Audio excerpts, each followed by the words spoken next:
কেউ বলে যিশু একজন মনীষী ছিলেন, আবারও কেউ বলে তিনি একজন আদর্শবান ব্যক্তি, অন্য কেউ কেউ বলে তিনি একজন উত্তম শিক্ষক, আবারও কেউ বলেছেন যে তিনি একজন মানুষ ছিলেন কিন্তু তিনি খ্রিস্টে পরিণত হয়েছেন তার আদর্শ, তার জীবন, তার শিক্ষা এবং ঈশ্বরের ভক্তির জন্য তিনি খ্রিস্টে পরিণত হয়েছে।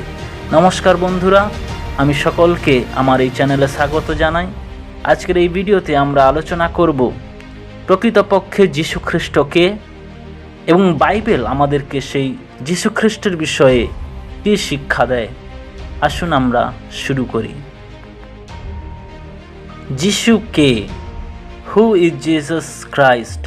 এই প্রশ্নটি বিগত 2000 বছরের সব থেকে আলোচ্য বস্তু এবং চর্চিত বিষয় যখন খ্রিস্ট ধর্মের কথায় আসি। যিশু নিজেই প্রশ্ন করেছেন তার শিষ্যদেরকে, লোকেরা কি বলে আমি কে? তিনি তার শিষ্যদেরকেও প্রশ্ন করেছেন, তোমরা কি বলো আমি কে? মথি তার 16 অধ্যায়ে 13 এবং 16 পদে উল্লেখিত রয়েছে। যিশু গ্রিক ভাষায় ইসুস এবং ইব্রিয় ভাষায় ইয়েশোয়া। যিশু নামের অর্থ হলো পরিত্রাতা বা মুক্তিদাতা। এই নামটি কোনো মানুষের দেওয়া নাম নয়, স্বয়ং ঈশ্বর এই নামটি স্বর্গদূত দ্বারা দিয়েছিলেন, কারণ তিনি নিজ প্রজাদের পাপ থেকে পরিত্রাণ করবেন। মথি 1 অধ্যায় 21 পদ। যিশুকে বুঝতে হলে আমাদেরকে বাইবেলে উল্লেখিত যিশুর উপাধিগুলি নিয়ে আলোচনা করতে হবে। সেগুলি আমাদেরকে অনেক পরিষ্কার ধারণা দেয় প্রকৃতভাবে যিশু কে। উপাধিগুলো এই কারণে গুরুত্বপূর্ণ কারণ তা ব্যক্তির কর্ম তার প্রতিভার দৃষ্টি আকর্ষণ করে। উদাহরণস্বরূপ দেখতে পারি, গান্ধীজিকে বলা হয় মহাত্মা এবং রাষ্ট্রপিতাও বলা হয়ে থাকে। আবার রবীন্দ্রনাথ ঠাকুরকে বলা হয় কবিগুরু, বিবেকানন্দকে বলা হয় স্বামী। অর্থাৎ তাদেরকে এই উপাধিগুলো দেওয়া হয়েছে তাদের সেই অবদান এবং কৃতিত্বের জন্য। প্রত্যেকটি উপাধির অর্থ ও গুরুত্ব রয়েছে। যিশুর উপাধিগুলোর মধ্যে প্রথমে আমরা আলোচনা করব খ্রিস্ট বা মসীহ। খ্রিস্ট এই কথাটি এসেছে গ্রিক শব্দ খ্রিস্টোস থেকে। মসীহ শব্দটি হলো ইব্রিয় ভাষায়। খ্রিস্ট এবং মসীহ উভয়ের অর্থ হলো অভিষিক্ত ব্যক্তি বা ঈশ্বর যাকে এক বিশেষ কাজের জন্য অভিষিক্ত করেছেন। পুরাতন নিয়মে রাজা, নবী, যাজকদেরকে অভিষেক দেওয়া হতো। নবী যিশাই অপ্রত্যাশিত মসীহের কথা লিখেছেন, যার অপেক্ষায় যিহুদিরা ছিল। তাদের এটা বিশ্বাস ছিল যিনি মানুষের পাপ ও দুঃখ থেকে নিস্তার করে এক অনন্তকালীন রাজ্য প্রতিষ্ঠা করবেন। যিশু যখন পৃথিবীতে এসেছিলেন তখনও ইহুদিরা সেই মসীহের অপেক্ষায় ছিলেন। নতুন নিয়মে মসীহকে খ্রিস্ট বলা হয়েছে। যিশু নিজে বলেছেন যে ঈশ্বর তাকে অভিষিক্ত করেছেন ইসরায়েলীদের মুক্তি ও পরিত্রাণ করার জন্য। লুক 4 অধ্যায় 18 পদ। বিচারের সময় মহাযাজক যিশুকে প্রশ্ন করেছিল, তুমি কি সেই খ্রিস্ট, পরমধন্যের পুত্র? যিশু কহিলেন, আমি সেই। মার্ক 14 অধ্যায় 61 পদে। প্রভু যিশু যখন শিষ্যদেরকে বলেছিলেন, তোমরা কি বলো আমি কে? তখন পিতর তিনি উত্তর দিয়েছিলেন, আপনি হলেন সেই খ্রিস্ট, জীবন্ত ঈশ্বরের পুত্র। মথি 16 অধ্যায় 16 পদ। নতুন নিয়মের লেখকেরা যিশুকে খ্রিস্ট বলে অভিহিত করেছেন, কারণ তারা বলতে চেয়েছেন যিশু হলেন সেই খ্রিস্ট যার অপেক্ষায় যিহুদিরা ছিল এবং আমাদেরকে যিহুদিদেরকে সকলকে তিনি সেই পাপের বন্ধন থেকে মুক্ত করেছেন, স্বাধীন করেছেন এবং তার স্বর্গীয় রাজ্য তিনি প্রতিষ্ঠা করেছেন। আসুন আমরা এর পরের উপাধিটা দেখি, মানবপুত্র, সন অফ ম্যান। সুসমাচার পুস্তক মথি, মার্ক, লুক এই তিনটে পুস্তকে আমরা বারংবারই যিশুকে মানবপুত্র রূপে উল্লেখ করতে দেখেছি। মানবপুত্র বলতে বোঝায় যে যিশু একজন মানুষ ছিলেন এবং তার পার্থিব পিতা ও মাতা ছিল। এটি তার মসীহত্বের ভূমিকার ওপর জোর দেয়। এর থেকে আমরা বুঝতে পারি যে যিশু একজন মানুষ হিসাবে এই পৃথিবীতে তিনি অবতীর্ণ হয়েছিলেন। পুরাতন নিয়মে মসীহকে বলা হতো মানবপুত্র, দানিয়েল 7 অধ্যায় 13-14 পদ। এর মধ্য দিয়ে যিশু তার পার্থিব জীবন, দুঃখভোগ ও মৃত্যু ও পুনরুত্থান এবং পুনরাগমনের বিষয়ে তিনি প্রকাশ করেছেন। মার্ক 8 অধ্যায় 31, 9 অধ্যায় 31 ও 10 অধ্যায় 33 এবং 14 অধ্যায় 62 পদ। এখন আমরা দেখব তৃতীয় উপাধি, সেটি হলো ঈশ্বর পুত্র, সান অফ গড। ঈশ্বর পুত্র বলতে যিশু ঈশ্বরত্বকে প্রকাশ করে, ঈশ্বরের সঙ্গে তার ঘনিষ্ঠ সম্পর্ককে ব্যক্ত করে। গাব্রিয়েল দূত যখন মরিয়মকে যিশুর জন্মের বার্তা দিতে এসেছিল, তিনি বলেছিলেন যে পবিত্র সন্তান জন্মিবেন তাকে ঈশ্বর পুত্র বলা যাইবে।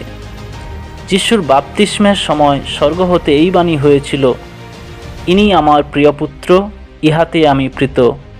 মার্ক 1 অধ্যায় 11 পদ। যখন যিশু শিষ্যদের জিজ্ঞাসা করলেন, তোমরা কি বলো, আমি কে?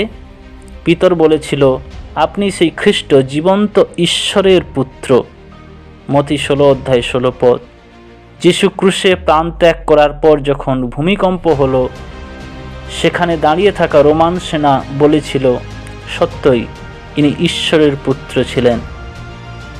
এই উপাধি দেওয়া হয়েছে যিশু যে ঈশ্বরের সমান তা দেখানোর জন্য। যিশুর বাপ্তিস্মের সময় পিতা ঈশ্বর যেমন যিশুকে পুত্র বলে প্রকাশ করেছেন, ঠিক তেমনি যিশুও পিতা ঈশ্বরকে পিতা বলে তিনি সম্বোধন করেছেন। তিনি বলেছেন, আমি পিতাকে জানি, পিতা আমাকে জানে। আমি পিতাতে আছি, পিতা আমাতে আছেন। পিতা এবং আমরা এক। সুসমাচার লেখক যোহন তার লেখার মধ্য দিয়ে যিশু যে ঈশ্বর পুত্র, তিনি যে স্বয়ং ঈশ্বর সমান, সেটাই তিনি প্রকাশ করতে চেয়েছেন, যে যিশু কোনো মতে ঈশ্বর থেকে কম কেউ নন। পরের উপাধিটি হলো প্রভু, লর্ড। নতুন নিয়মে যিশুকে 717 বার প্রভু বলে উল্লেখ করা হয়েছে। শব্দটি যিশুর পুনরুত্থানের পর তার ঐশ্বরিক সত্তাকে তুলে ধরতে ব্যবহার করা হয়েছে। পুনরুত্থানের পর থোমার স্বীকারোক্তিতে পুনরুত্থিত যিশুকে তিনি প্রভু ও ঈশ্বর বলে সম্বোধন করেছেন। যোহন 20 অধ্যায় 28 পদ। পঞ্চসপ্তমীর দিনে পিতর ঘোষণা করেছেন, যিশু হলেন প্রভু এবং প্রত্যাশিত মসীহ। পেরি 2 অধ্যায় 26 পদ। রোমীয় পুস্তক 10 অধ্যায় 9 পদে যিশুর প্রভুত্ব তার পুনরুত্থানের সাথে সম্পর্কিত। সেখানে লেখা রয়েছে, যদি মুখে যিশুকে প্রভু বলে স্বীকার করো ও হৃদয়ে বিশ্বাস করো ঈশ্বর তাকে মৃতগণের মধ্য হইতে উত্থাপিত করিয়াছেন, তবে পরিত্রাণ পাইবে। লুক 6 অধ্যায় 5 পদ বলে, যিশু হলেন বিশ্রামবারের প্রভু। প্রকাশিত বাক্য 17 অধ্যায় 14 পদে বলা হয়েছে, যিশু হলেন প্রভুদের প্রভু। স্বর্গে আরোহণ করার পর প্রভু যিশু পিতা ঈশ্বরের দক্ষিণ পাশে তিনি বসে আছেন। আর আমরা দেখি সেই ফিলিপিও তার 2 অধ্যায় 11 পদে যে বিচারের সময় প্রত্যেক হাঁটু পতিত হবে, প্রত্যেক মুখ প্রকাশ করবে, ঘোষণা করবে, যিশুই প্রভু। অর্থাৎ বিচারের দিনে তিনি প্রভুত্ব করবেন, তিনি হবেন প্রভুদেরও প্রভু। এরপরের উপাধিটি হলো বাক্য, যার উৎপত্তি হচ্ছে গ্রিক শব্দ লোগোস থেকে। ঈশ্বর আদিতে তার বাক্য দ্বারা জগৎ সংসারকে রচনা করেছিলেন। সেই বাক্য হলো সমগ্র সৃষ্টির সঞ্চারক। যোহন সুসমাচার তার 1 অধ্যায় 1 পদে দেখি, আদিতে সেই বাক্য ছিল, বাক্য ঈশ্বরের কাছে ছিল এবং বাক্য ছিল ঈশ্বর। আর আমরা দেখি সেই বাক্যের পরিণতি, সেই যোহন 1 অধ্যায় 14 পদে লেখা রয়েছে, সেই বাক্য অর্থাৎ যেই বাক্য ঈশ্বরের কাছে ছিল, যে বাক্য দিয়ে ঈশ্বর জগৎকে সৃষ্টি করেছেন, যে বাক্য ঈশ্বর ছিল, সেই বাক্য মাংসে মূর্তিয়মান হইলেন এবং আমাদের মধ্যে প্রবাস করিলেন। খ্রিস্টের আগমনের পূর্বে প্রখ্যাত দার্শনিক অ্যারিস্টটল, ফিলো তারা এই লোগোস বা বাক্য সম্পর্কে অনেক তারা গবেষণা করেছে এবং তাদের দর্শন শাস্ত্রে তারা এই লোগোস বা বাক্যকে সৃষ্টির সার বলে, সৃষ্টির উৎস বলে তারা বিবেচনা করেছেন। এবং সেটাই যোহন তার সুসমাচার পুস্তকে যিশু যে সৃষ্টির উৎস, যে বাক্য আদিতে নিরাকার ছিল তা এখন আকার ধারণ করেছে এবং যিশু হলেন সেই নিরাকার বাক্য। এরপরের উপাধিটি হল ঈশ্বরের মেষশাবক। যোহন 1 অধ্যায় 19 পদে বাপ্তিস্মদাতা যোহন যিশুকে দেখে এ কথা বলেছিলেন, ওই দেখো ঈশ্বরের মেষশাবক, যিনি জগতের পাপের ভার তুলে নিয়েছেন। পাপের প্রায়শ্চিত্তের জন্য মেষের বলি দেওয়া হয়, তেমনি যিশু হলেন সেই মেষশাবক, যিনি সমগ্র মানব জাতির পাপার্থে নিজে ক্রুশে বলি দ্বারা আমাদের পাপের প্রায়শ্চিত্ত করেছেন। প্রকাশিত বাক্য 5 অধ্যায় 13 পদে আমরা সেখানে দেখি মেষশাবকের আরাধনা এবং মেষশাবকের উপাসনার বিষয়ে, যে স্বর্গের সিংহাসনে মেষশাবকের আরাধনা হচ্ছে। এছাড়াও আরও অনেক উপাধি রয়েছে, যাদের মধ্যে যিশু নিজেই বলেছেন, আমি জীবন খাদ্য, আমি জীবন জল, আমি জগতের জ্যোতি, আমি পথ সত্য ও জীবন, আমি উত্তম মেষপালক ইত্যাদি। ছাড়াও তাকে বলা হয়েছে যিহুদীদের রাজা, তিনি হলেন ইম্মানুয়েল, তিনি হলেন আলফা ও ওমেগা। খ্রিস্টতত্ত্বের আরেকটি বিশেষ দিক হল খ্রিস্টের প্রকৃতি। খ্রিস্ট একাধারে যেমন মানুষ ছিলেন, তেমনি আবার তিনি সম্পূর্ণ ঈশ্বরও ছিলেন। আসুন আমরা দেখি এই রকম যুক্তির প্রধান কারণগুলি। কেন বলা হয় যিশু সম্পূর্ণ মানুষ ছিলেন, আবার তিনি সম্পূর্ণ ঈশ্বরও ছিলেন? যিশু সম্পূর্ণভাবে মানুষ ছিলেন, যদিও তিনি পবিত্র আত্মা দ্বারা গর্ভস্থ হয়েছিলেন, তবুও তার এক জন্মদাতা মা ছিল। এই পৃথিবীতে তিনি শিশুরূপে জন্মগ্রহণ করেছিলেন। লুক তার 1 অধ্যায় 34 এবং 35 পদে আমরা সে বিষয় দেখতে পাই। তিনি মানব সদৃশ্য ছিলেন, ফিলিপিও 2 অধ্যায় 7 পদ বলে। লোকে তাকে দেখেছিল, স্পর্শ করেছিল, প্রথম যোহন 1 অধ্যায় 1 এবং 2 পদ। তিনি অন্যান্য মানুষের মতো ক্লান্ত, ক্ষুধার্ত ও তৃষ্ণার্ত হয়েছেন। তিনি মানুষের মতো কেঁদেওছেন, যোহন 11 অধ্যায় 35 পদ। তারও আবেগ ছিল। তিনি যখন বিস্তর লোক দেখেছেন অসহায় আর্তদের প্রতি, তিনি করুণা বিশিষ্ট হয়েছেন। ক্রুশে থাকা অবস্থায় তার সেই যন্ত্রণাদায়ী বাক্য শুনে আমরা উপলব্ধি করতে পারি তিনি মনুষ্য শরীরে এই জগৎ সংসারে ছিলেন। তিনি তার যন্ত্রণার কষ্ট তিনি তুলে ধরেছেন, তিনি পিপাসিত হয়েছেন, তাও আমরা দেখি। এর থেকে আমরা বুঝতে পারি যে যিশু সম্পূর্ণরূপে মনুষ্য ছিলেন, মনুষ্য শরীরে তিনি পৃথিবীতে জীবন কাটিয়েছেন। হ্যাঁ, এটা সত্য, যিশু নিজে কখনোই বলেননি তিনি ঈশ্বর। এর মানে এই নয় যে যিশু কখনো বলেছে তিনি ঈশ্বর নন। আমরা যখন পবিত্র বাইবেল দেখি তখন বুঝতে পারি যিশুর মনুষ্য হওয়ার পাশাপাশি তার ঐশ্বরিক ভাব এবং ঐশ্বরিক গুণও বাক্যের মধ্য দিয়ে প্রকাশিত হয়েছে। একাধারে তিনি যেমন মানুষ ছিলেন, তেমনি আবার পূর্ণ ঈশ্বরও ছিলেন। যখন 1 অধ্যায় 1-2 পদ সেখানে আমরা দেখি তিনি অনন্তকাল ধরে ঈশ্বরের সঙ্গে থাকতেন। তিনি জগৎ সৃষ্টির সঙ্গে যুক্তও ছিলেন। পুরাতন নিয়মে ঈশ্বর যেমন নিজের পরিচয় দিয়েছেন, আমি যে আছি সেই আছি, ঠিক তেমনি যিশুও বলেছেন, আব্রাহামের পূর্বে আমি আছি। যোহন 8 অধ্যায় 57 এবং 58 পদ। তিনি বিশ্ব ব্রহ্মাণ্ডকে ধরেও রেখেছেন। কলসীয় 1 অধ্যায় 17 পদ। ইব্রিয় 1 অধ্যায় 8 পদে সেখানে দেখা যায়, কিন্তু পুত্রের বিষয়ে ঈশ্বর বলেন, হে ঈশ্বর, তোমার সিংহাসন অনন্তকাল স্থায়ী। কলসীয় তার 1 অধ্যায় 15 পদ বলে, খ্রিস্ট ছিলেন অদৃশ্য ঈশ্বরের প্রতিমূর্তি।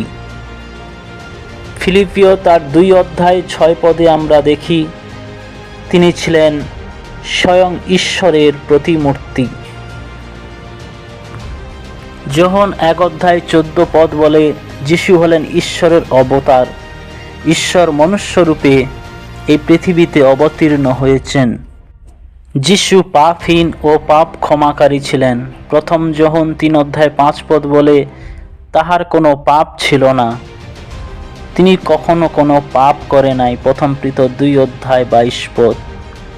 সুসমাচারে দেখতে পাই যিশু অনেকবার অনেকের পাপ ক্ষমা করে তাদের সুস্থও করেছেন। তাই যিশুর পাপ ক্ষমার অধিকার রয়েছে। মার্ক 2 অধ্যায় 5 থেকে 7 এবং 10 পদ। পুনরুত্থানের পর যিশু যখন শিষ্যদের দর্শন দিয়েছিলেন, থোমার স্বীকারোক্তি থেকে আমরা বুঝতে পারি যে শিষ্যরা যিশুকে ঈশ্বর রূপে দেখেছিলেন। থোমা যিশুকে দেখে তিনি বলেছিলেন, প্রভু আমার, ঈশ্বর আমার। যোহন 20 অধ্যায় 28 পদ। যিশু পৃথিবীতে নিজের ঐশ্বরত্ব প্রকাশ করতে আসেনি, তিনি এসেছিলেন পিতার আজ্ঞা পালন করতে এবং মনুষ্য জাতির মুক্তির জন্য নিজের প্রাণ উৎসর্গ করতে। তাই খ্রিস্ট সম্পর্কে আমরা জ্ঞান পবিত্র বাইবেল থেকে পরিষ্কার জানতে পারি। তাকে জানাই হলো ঈশ্বরকে জানা, তাকে দেখাই হলো ঈশ্বরকে দেখা, তাকে বিশ্বাস করাই হলো ঈশ্বরকে বিশ্বাস করা, তাকে সমাদর করাই হলো ঈশ্বরকে সমাদর করা। মার্টিন লুথার তিনি বলেছেন, যীশু খ্রিস্টকে প্রথমে একজন মানুষ রূপে আপনি স্বীকার করুন, অবশেষে আপনি উপলব্ধি করবেন তিনি ঈশ্বর। আশা করি এই ভিডিওটির মধ্য দিয়ে আপনারা খ্রিস্ট সম্পর্কে অনেক কিছু জানতে পেরেছেন। প্রিয় বিশ্বাসীরা, বাইবেল পড়ুন, বাইবেলই আপনাকে বলবে প্রকৃতপক্ষে যিশু কে। ভিডিওটি দেখার জন্য অনেক ধন্যবাদ। ভিডিওটি অবশ্যই লাইক, শেয়ার এবং চ্যানেলটি সাবস্ক্রাইব করবেন।